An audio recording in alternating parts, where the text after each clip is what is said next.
तो ब्रेक के बाद बात करेंगे छत्तीसगढ़ की। पिछले दिनों छत्तीसगढ़ की राजनीति में उस समय बड़ा बवाल हुआ जब कांग्रेस के विधायक बृहस्पति सिंह ने अपने काफिले पर हुए हमले के लिए पार्टी के वरिष्ठ नेता टीएस सिंहदेव को जिम्मेदार बता दिया।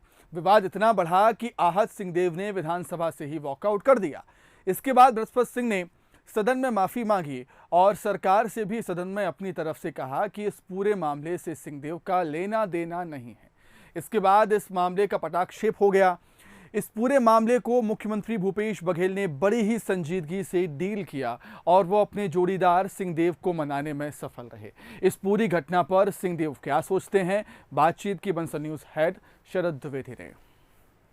हिंदी फिल्म का गीत है, लोग पूछ रहे थे कि मेरे दोस्त किस्सा ये क्या हो गया, सुना है कि तू बेवफा हो गया। ये तो खैर फिल्मी बातें हैं, लेकिन कहा गया कि टीएस बाबा साहब ने बहुत संयम से काम लिया।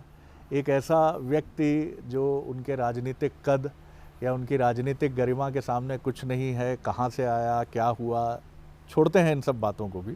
लेकिन अब आप कहाँ देखते हैं इस मसले को? आपने कहा पटाक्षेप हो गया, लेकिन मन की कुछ गांठें हैं जो जल्दी नहीं खुलती हैं, लेकिन आप गांठ बांधने वाले व्यक्ति भी नहीं हैं। तो किस तरह इस पूरे मामले पर एक आपकी फाइनल कमेंट आपका?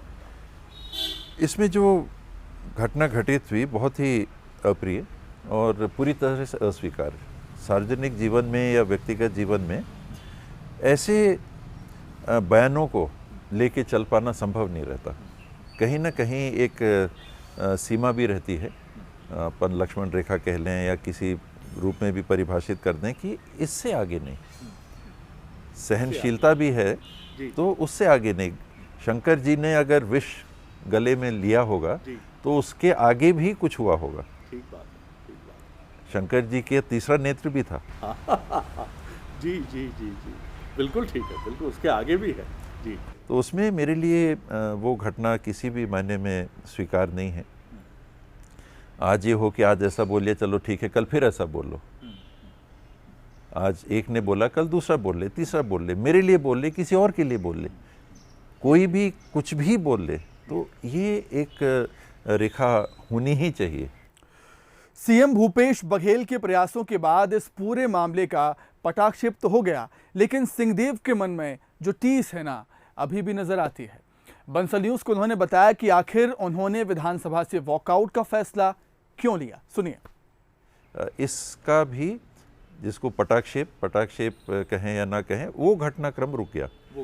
जो असेंबली में आया, जिस तरह से विधानसभा में ऑपोजिशन ने उठाया, शासन की तरफ से शुरू में जवाब नहीं आया, एक चुप्पी सी थी, सब शांत से बैठे हुए थे और वो बात बार बार होती चली जा रही थी। पहले दिन दूसरा स्वरूप था, दूसरे दिन तीसरा अलग स्वरूप आया, तीसरे दिन सीधे मेरे पर बात विपक्ष ने रख के छोड़ दी, शासन की तरफ से जवाब नहीं आया था। तो मेरे मन में एकदम ये क्लियर था और मुख्यमंत्री जी से भी जब बात हुई थी तो मैंने ये बात उनके सामने आई थी कि शासन की तरफ से भी जवाब आना चाहिए कि आखिर ये बात है कि तो एक ने एक बयान दिया, दूसरे के संदर्भ में दिया, तो एक ही बात सही हो सकती है? ये ऐसे चल नहीं सकता। तो इसका पटाक्षेप तभी हो सकता है कि क्या स्थिति है वो सामने आ जाए। तो उस तक का पटाक्षेप हो गया कि नहीं, जो आरोप है इसका कोई बुनियाद नहीं है। रही कि क्या ऐसी प्रवृत्ति बने रहनी चाहिए और एक राजनीतिक दल में, एक संगठन में, समाज की एक अलग बात हो गई। तो पार्टी को भी मेरे मन में ये बात थी कि शो कॉज नोटिस तो कम से कम देना चाहिए, फिर एक्शन हाईकमांड के ऊपर रहता है, वो जो भी एक्शन लेना चाहें। पर ऐसे नहीं हो सकता या होने दिया जा सकता कि कुछ भी बोल दो लेकिन कुछ नहीं होगा। टीएस सिंहदेव ने यह भी कहा है कि कहीं ना कहीं राहुल और सोनिया गांधी को इस घटना का पता था और उनकी पहल पर ही बृहस्पति सिंह के खिलाफ कदम भी उठाया गया। और जहाँ तक दूसरी बातें हैं, मैंने ऐसा नहीं सुना। सोनिया जी, राहुल जी की बात मैंने बिल्कुल कहीं ऐसी बात नहीं आई, लेकिन ये जरूर है कि उनको इस बात का संज्ञान होगा और जो भी घटनाक्रम घटित हुआ, जो भी एक्शन हुए, मुझे लगता है कि कहीं ना कहीं उनकी जानकारी में बात आने के बाद एक्शन हुए। सर, मैं बहुत धन्यवाद करता हूँ इस बात और मैं उसके लिए उनका बहुत आभारी हूँ।